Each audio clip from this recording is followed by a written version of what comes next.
Magandang hapon. Ako po ay tunay na nag-e-expect na ako ay uupakan ng ibang pulahan. Hindi naman mga vloggers, kundi mga supporters lang. Okay lang po yan. Karapatan nyo yan eh. Bilang vlogger, talagang dadaan kami sa mga ganyang pagsubok. Pupunahin, babatikusin, aawayin, kung ano-ano ang sasabihin kapag nasasagasaan ang kanilang mga paborito o ang kanilang mga sinusuportahan, no? Karapatan nyo yan, hindi ko inaalis sa inyo yan. Kaya lang, huwag nyo rin alisin sa akin na magbigay ng opinyon, na magsalita. At hindi ako nakikisawsaw basta. Ang pagsawsaw ko sa awayan ni Christian Isguera at ng mga red vloggers, hindi para makipag-away, hindi para kumampi sa isa lang. Binibigyan ko silang lahat ng pare-parehong karapatan, pare-parehong katwiran. Kapag mali, didiretsahin ko talaga mali. Kapag tama, didiretsahin ko talaga tama. Si Aling Marie po ay frankang tao. Prangka po ako. Hindi po ako marunong magpaligoy-ligoy. Sa katotohanan lang po, marami ang nag-aakala na ako salbahe. Pero hindi po ako salbahe. Ang akin po, gusto ko magkasundo-sundo. Ayaw ko nang may awayan. Hindi ba kayo naririndi? Halos pagdilat ng mata nyo sa umaga, away na ang inyong makikita sa gobyerno. Sa inyong mga social media, sa inyong mga gadget, makikita nyo kung paano nagbabangayan ang bawat panig. Di ba kayo naririndi? Hindi tayo kung sino lang sa bansang Pilipinas. Tayo ang boss ng mga politikong umuupo sa gobyerno. Nasa atin ang kapangyarihan kung ano ang dapat nating ihatol sa kanila. Kung iuupo natin sila, iuupo natin sila sa gobyerno. Kung ayaw natin sila iupo, wala rin sila magagawa. Hindi rin sila maiuupo. Kung sa pagkakataong ito, may bumabatikos kay Marcos, hindi po pwede na laging lahat ay papuri.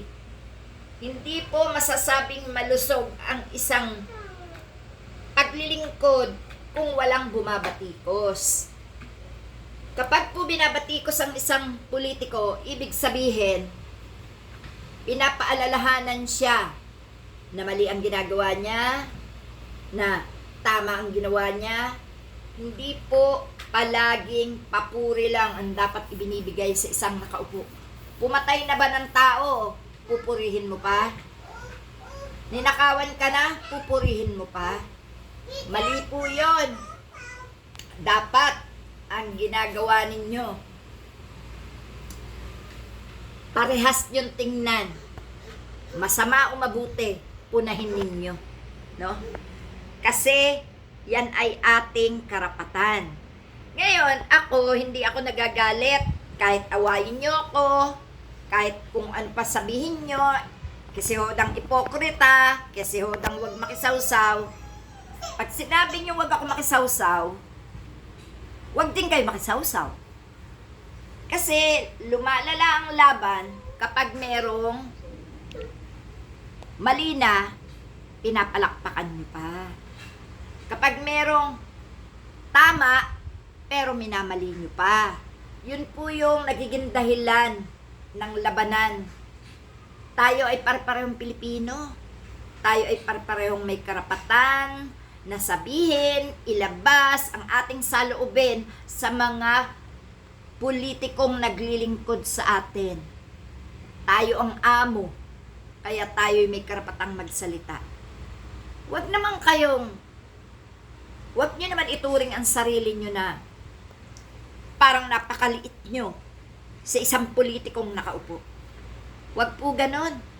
Sipin nyo, pantay-pantay lang tayo. Kung wala tayo, wala sila dyan. Kung wala sila dyan, wala rin tayo dito. Parehas lang. At kung meron mga pagkukulang ang isang politiko, pilitin natin na unawain, no? Likas na sa ating mga Pilipino ang nagsasalita ng tanga, ng bobo, nagmumura. Huwag niyo sabihin perpekto kayo, hindi kayo marunong magmura. Huwag niyo sabihin perpekto kayo, banal kayo, hindi kayo marunong magsalita ng tanga.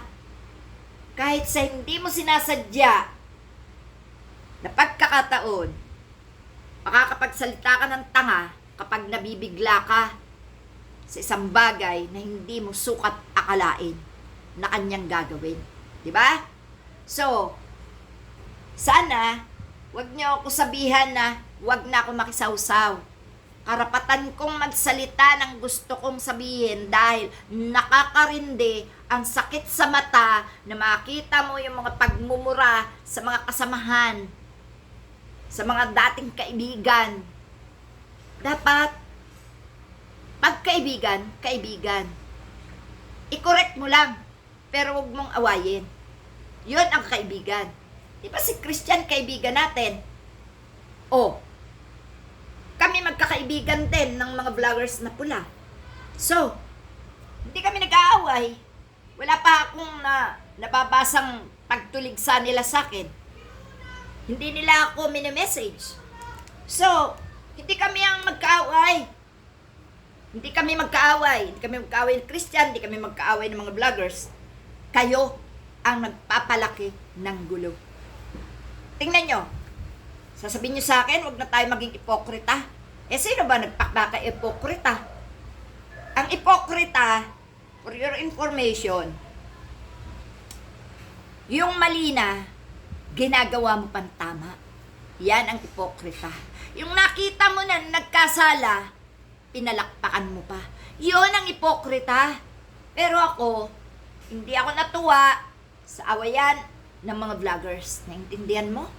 Sige, salamat.